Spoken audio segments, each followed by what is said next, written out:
केलेला आहे, काय सांगणार? नागपूर शहर जिल्ह्याकरता आनंदाचा दिवस आहे की आज सिद्धिविनायक सेवा फाउंडेशननी गंगाधररावजी फडणवीस डायग्नोसिस सेंटर आणि असं सेंटर जे स्वर्गीय गंगाधरराव फडणवीसजीच्या स्मृतिप्रित्यर्थ आमचे नेते महाराष्ट्राचे लोकनेते देवेंद्र फडणवीसजी यांचा जो संकल्प आहे की समाजाच्या शेवटच्या व्यक्तीला आरोग्य मिळावं, केंद्र सरकारची आयुष्यमान भारत, राज्य सरकारची महात्मा ज्योतिबा जन आरोग्य योजना आणि काही आमच्या सिद्धिविनायक ट्रस्टच्या माध्यमातून एकही रुग्ण हा रुग्णसेवेपासून दूर राहू नये याची काळजी आज घेण्यात आली आहे। आणि मला विश्वास आहे की ज्या पद्धतीने हा फिरता दवाखान्यामध्ये फॅसिलिटी आहे, जे फॅसिलिटेशन केलं आहे, प्रचंड आधुनिक पद्धतीने या व्हॅनमध्ये यंत्रसामुग्री आहे, नवीन नवीन प्रकारचे आरोग्याचे जे नवीन टेक्नॉलॉजी आल्या त्या वापरण्यात आल्या आहे आणि या व्हॅनच्या माध्यमातून घरोघरी हा दवाखाना जाईल, डॉक्टर्स राहतील आणि जे काही रुग्ण त्या ठिकाणी त्याच ठिकाणी बरे होतील, पण असे काही रुग्ण असतील ज्यांना वरच्या उत्कृष्ट हॉस्पिटलची गरज पडेल किंवा या महाराष्ट्रातल्या देशातल्या चांगल्या हॉस्पिटलला न्यावं लागेल, तिथे सुद्धा जाण्याची व्यवस्था या ठिकाणी या ट्रस्टनी केली आहे। मी संदीप जोशीजींचं मनापासून आभार मानतो, त्यांचं अभिनंदनही करतो। एकीकडे धर्मकार्य, संस्कार कार्य, सांस्कृतिक कार्य आणि आरोग्य रक्षणाचे कार्य त्यांच्या जीवनामध्ये अत्यंत महत्त्वाचा त्यांनी स्वीकारलेलं हे त्यांचं व्रत आहे। संदीप जोशीजी यांनी जी आपल्या सिद्धिविनायक सेवा ट्रस्ट तयार केली, या माध्यमातून खूप मोठ्या प्रमाणावर नागपूरमध्ये समाजाच्या शेवटच्या व्यक्तीच्या कल्याणाकरता काम होत आहे। मी त्यांचं अभिनंदन करतो आणि माननीय देवेंद्रजी फडणवीस साहेबांचा संकल्प हा जो आहे तो पूर्ण संदीप जोशीजी करता आहेत। मला असं वाटतं यातून खूप मोठा फायदा आमच्या नागपूर जिल्हा शहराला होणार आहे। देवेंद्र फडणवीसजी यांची एक पॉलिटिकल ओळख आहे, पण त्या व्यतिरिक्त ते आरोग्य दूत म्हणून पण काम करतात। नॅशनल कॅन्सर इन्स्टिट्यूट असो किंवा रुग्णांना मोफत उपचार असो की आज फिरता दवाखाना, कसं बघते? राजकारणामध्ये, समाजकारणामध्ये काम करताना, उच्च पदावर काम करताना मी त्यांना बघितलं आहे, मागच्या 32 वर्षापासून बघतो आहे।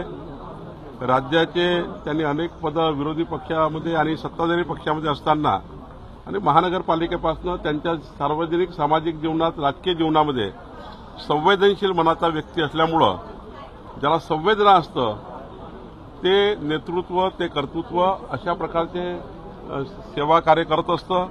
बघा तुम्ही कोरोनाच्या काळामध्ये तेव्हाचं सरकार झोपलं होतं, पण माननीय देवेंद्रजी कोरोनाचं संक्रमण असताना आपल्या जीवाची पर्वा न करता कोरोना पेशंटला, कोरोनाच्या आरोग्याचा त्या ठिकाणी नियोजन करण्याकरता आयसीयू पण जात होते। मेओसारख्या हॉस्पिटलच्या आयसीयूमध्ये गेले, या राज्यातल्या सर्व आयसीयूमध्ये पोहोचले। अशा पद्धतीचे एक संवेदनशील आणि कोवळ्या हृदयाचे एक नेतृत्व आमच्याजवळ असल्यामुळं ज्याला हृदय असतं, ज्याला समाजाची कळवळ असतं, तेच असे निर्णय करू शकतात। आणि मग आता संदीप जोशीजींनी त्यांच्या पाठीशी राहून या पद्धतीचे हे कार्य, फार मोठं कार्य केलं आहे। एक जरी जीव वाचला तरी आपल्यावर जे एक त्यातनं जे आनंद मिळतो, ते आनंद अश्रू असतात, ते फार मोठे असतात। मंत्रिमंडळाच्या बैठकीमध्ये काल त्यांनी मुख्यमंत्री आणि उपमुख्यमंत्री फडणवीस यांच्याकडे निधीबाबत नाराजी व्यक्त केल्याची माहिती आहे, काय सांगणार?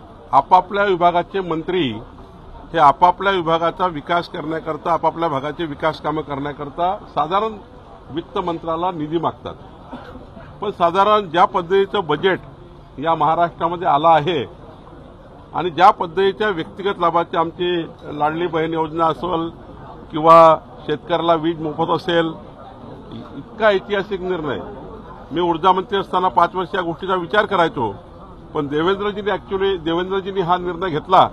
या राज्याच्या शेतकऱ्याला वीज बिल माफ करणे हा ऐतिहासिक निर्णय, असे निर्णय जे घेतले आहे, 3 सिलेंडर मोफतचा निर्णय आहे।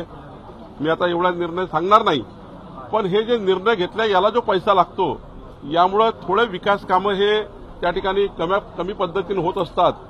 एखादा रस्ता कमी जास्त झाला चालतं, पण समाजाच्या शेवटच्या व्यक्तीला मध्यमवर्गीय लोकांना न्याय मिळाला पाहिजे. म्हणून थोडा आता बजेटमध्ये निधी बाकी विभागाकरता कमी मिळणार आहे. म्हणून अजितदादांनी म्हटलं असेल की बाबा बजेट आपण मोठ्या प्रमाणावर व्यक्तिगत लाभाच्या योजनांवर खर्च केला आहे.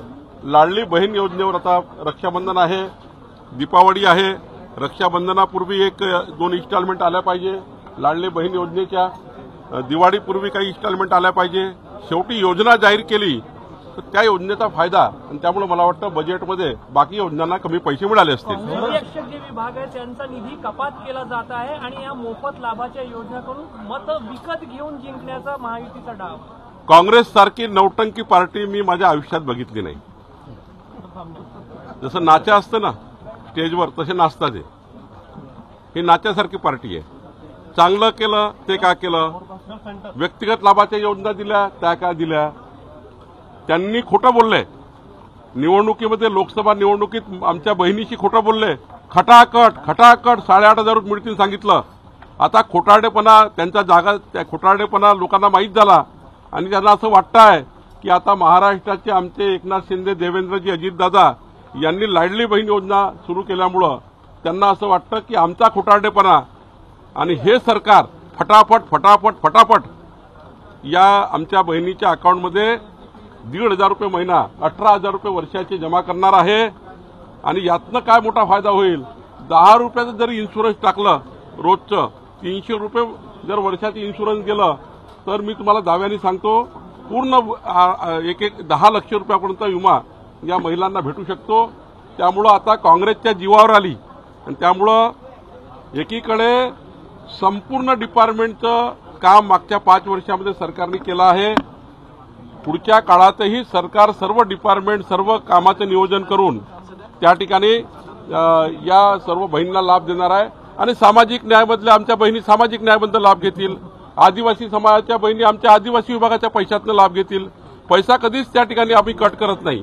या डिपार्टमेंटचा कमी करणे, त्या सामाजिक न्यायाचा पैसा सामाजिक न्यायाला मिळणार आहे. तेवढा वाटा द्यावाच लागतो.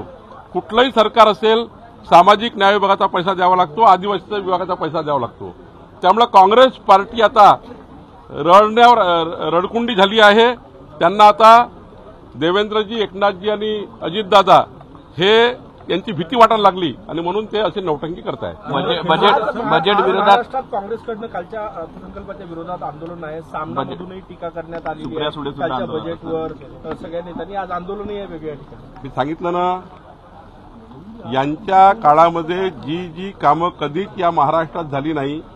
आज केंद्र सरकारच्या बजेटमध्ये ज्या पद्धतीच्या योजना झाल्या, मध्यमवर्गीयाला इन्कम टॅक्समध्ये सूट देण्यापासून तर देशाला 3ऱ्या क्रमांकाची अर्थव्यवस्था करण्यापर्यंत, विदर्भाला सिंचनाच्या प्रकल्पापासून तर महाराष्ट्राच्या मेट्रो रेल्वेपर्यंत सारं बजेटमध्ये आलं. आमच्या काल मुरली मोहोळनी, तुम्हाला आता आमच्या प्रेसही होणार आहे, विभागीय प्रेस होणार आहे, त्यामध्ये आम्ही दाखवू. पण जेव्हा आपण करत नाही आणि पुढचं सरकार आपला जो जाहीरनामा पूर्ण करायला निघाला आहे, मोदीजींनी जो मॅन्युफॅक्चर दिला होता विकसित भारताचा, तो मॅन्युफॅक्चर आता क्लिअर होतो आहे. काँग्रेस पार्टीच्या पायाखालची वाळू सरकता आहे. त्याला प्रश्न सामनाचा. उद्धव ठाकरेंनी स्वतः कबूल केलं मला बजेट समजत नाही. उद्धव ठाकरेंनी स्वतः कबूल केलं माझ्या बजेटच समजत नाही. मग सामनाचा अर्थ काय. राहिला प्रश्न सुप्रियाताईचा. त्यांना सकाळपासून हेच सांगायचं आहे मोदीजी, त्यांना झोपच लागत नाही मोदीजींचं नाव घेतल्याशिवाय. राहिले प्रश्न हे आपले काँग्रेसवाले. काँग्रेसवाल्याला लॉटरी लागून गेली आहे. जनतेला त्या ठिकाणी या खोटारडेपणामध्ये जनतेने मतं देऊन टाकले आहे. विधानसभेत त्यांना पाहू आता काय करता येईल. असं आहे की आज सुरुवात झाली आहे आणि ज्या पद्धतीनं संदीप जोशीजी यांनी माननीय देवेंद्रजींचा संकल्प पूर्ण करण्याकरता हा फिरता दवाखाना सुरू केला, अजूनही मोठ्या प्रमाणावर दवाखाने नागपूरमध्ये सुरू होतील. कांग्रेस कह रही है कि महाराष्ट्र को कुछ नहीं मिला. आज आंदोलन भी हो रहा है, सुप्रिया सुले भी विरोध कर रही है, सामना में भी आर्टिकल लिखा गया है. देखिए, कांग्रेस पार्टी नौटंकी है, वो डांस करती है ना, नाचा जैसी पार्टी है. ये कभी कहती ये करो, अब उन्होंने कुछ किया नहीं 55 साल, ना रास्ते किया, कभी किसानों की दखल नहीं ली, कभी उन्होंने कोई काम नहीं किया. जनता को कंफ्यूजन करके वोट लिया। हमने जनता को कन्विंस किया, हमने जनता को वोट मांगा और माननीय प्रधानमंत्री मोदी जी ने जो तीसरे कार्यकाल में जनता को मैनिफेस्टो दिया था कि विकसित भारत का, वो विकसित भारत मोदी जी तैयार करने जा रहे हैं। विश्व की तीसरी बड़ी आर्थिक महासत्ता देश होने जा रहा है और जो मोदी जी ने मैनिफेस्टो जाहिरनामा में कहा था वो सारी विषय इस बजट में आए हुए हैं। कांग्रेस पार्टी ये नकारात्मक रूप से ये बजट को, क्योंकि उनको राजनीति करनी है, नकारात्मक रूप से उनको तो काम ही है राजनीति करने का, तो कांग्रेस पार्टी जो किया उसको कभी अच्छा नहीं बोलेगी, क्योंकि वो अच्छा करते ही नहीं है। मोदी जी ने तीसरी देश की आर्थिक महासत्ता बनाने को, इस देश को आगे लेके जाने का प्रयास किया है। रह गई बात राष्ट्रवादी की, उनको मोदी जी के सिवा नींद ही आती नहीं। सवेरे कैमरे वाले आएंगे, मोदी जी के बारे में हम बोलेंगे, हमारे को टीआरपी मिलेगा, ये चक्कर में वो रहते हैं। रह गई सामना की बात, तो उद्धव ठाकरे ने खुद कहा था, उद्धव ठाकरे ने खुद 2 बार कहा था, मुझे बजट समझता ही नहीं है, बजट का मुझे कभी देखा ही नहीं मैंने, बजट कैसा होता है। हाउस में, विधानमंडल में कहा था। तो मुझे लगता है फिर उनको बोलने का अधिकार नहीं। ये सारे नौटंकी कर रहे हैं, अब उनके पास कोई रास्ता नहीं है। उनने सारे प्रयास कर लिए, ये चुनाव में उन्होंने सारा झूठ बोल लिया, अब कोई झूठ बचा नहीं है। मेरे बहनों को कहा कि 8,500 रुपये खटाखट देंगे, अब महीने के कुछ पैसे मिल नहीं रहे।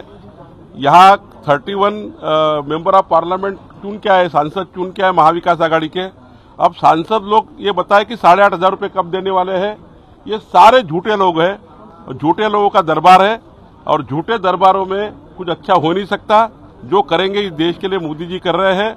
हमारी जो डबल इंजन सरकार है महाराष्ट्र के देश की, ये 2 सरकारें 14 कोटि जनता के लिए पूरा अच्छा काम करेगी और मैं दावे के साथ कहता हूं आने वाले 5 सालों में ये डबल इंजन सरकार इस महाराष्ट्र में रहेगी। महाराष्ट्र की जनता को मालूम हो गया ये इंडिया आघाड़ी वाले झूठे लोग हैं, इन्होंने फंसाकर वोट लिया है, इन्होंने झूठ बोलकर वोट लिया और महाराष्ट्र में भी मालूम है अगर गलती से महाविकास आघाड़ी को 1 वोट गया तो ये सारी डबल इंजन सरकार की योजना बंद करेंगे, लाडली बहना योजना बंद करेंगे। ये महाविकास आघाड़ी वाले आएंगे तो किसानों को बिजली जो दे रहे वो बंद करेंगे। ये महाविकास आघाड़ी वाले आएंगे तो 3 सिलेंडर की योजना बंद करेंगे, हमारी बहनों की मोदी जी की योजना बंद करेंगे, 3 करोड़ जो घर मोदी जी ने अभी अनाउंस किए हैं वो बंद करेंगे। क्योंकि उद्धव ठाकरे ने मोदी जी की सरकार की 2.5 साल में सारी योजना बंद की थी। 11 योजना उद्धव ठाकरे ने बंद की थी, मोदी जी चलते नहीं। अब तो 5 साल मोदी जी है, अगर यहां पर गलती से 1 वोट भी महाविकास आघाड़ी को गया, महाविकास आघाड़ी का वोट यानी योजना बंद करने वाला वोट है। महाविकास आघाड़ी का वोट यानी महाराष्ट्र की सरकार की सारी योजना बंद करेंगे। ये योजना बंद करने वाले लोग हैं, इनको विकास दिखता नहीं है। खापरखेडा वीज प्रकल्पामध्ये अधीक्षक अभियंत्याने जाऊन कारवाई केली। नावाच्या कंपनीचा हा ट्रक आहे, मला वाटतं की त्याच्यामध्ये जे काही व्हिजिलन्स डिपार्टमेंट आहे किंवा पोलीस डिपार्टमेंट जे काही आहे त्यात योग्य कारवाई करेल। शेवटी नियमाप्रमाणे कारवाई होत असतं आणि त्यामुळे जर त्या ठिकाणी पुढे त्या जी कारवाई झाली आहे त्याला पुढच्या काळामध्ये त्याचं सर्व नियमाप्रमाणे तपासलं जाईल। अधीक्षक अभियंत्यांनी स्वतः जाऊन या सगळ्याची तपासणी केली, त्यामध्ये रेती मिश्रित कोळसा असल्याचं आढळलं। आता याच्यामध्ये मी काही फार त्या खात्याचं मी फार हे नाही, पण मला काल थोडी माहिती भेटली त्यावरनं मी बोलतोय, पण त्या डिपार्टमेंटची इन्क्वायरी होईल। सर, सौर ऊर्जा निर्मितीमध्ये केंद्र सरकारने पुढाकार घेतला, पण नागपूर शहर आणि जिल्ह्यामध्ये ते देण्याची गती फार मंद आहे। त्यासाठी आत्ताच पीएम सूर्यघर योजना जाहीर झाली आहे। मध्यमवर्गीय आर्थिक दुर्बल परिवाराच्या घरावर 300 युनिटचं छत लागणार आहे आणि आता आम्ही डीपीसीकडनंही काल आढावा घेतला। डीपीसीच्या पैशातले काही सूर्यघर आम्ही करतोय, मायनिंगच्या पैशातले काही आम्ही सूर्यघर करतोय, केंद्र सरकारची सबसिडी त्याला मिळणार आहे। माझी तुम्हालाही पत्रकार बंधूंना विनंती आहे की तुमच्याही घरी तुम्ही सूर्यघर लावून घ्या। थँक्यू।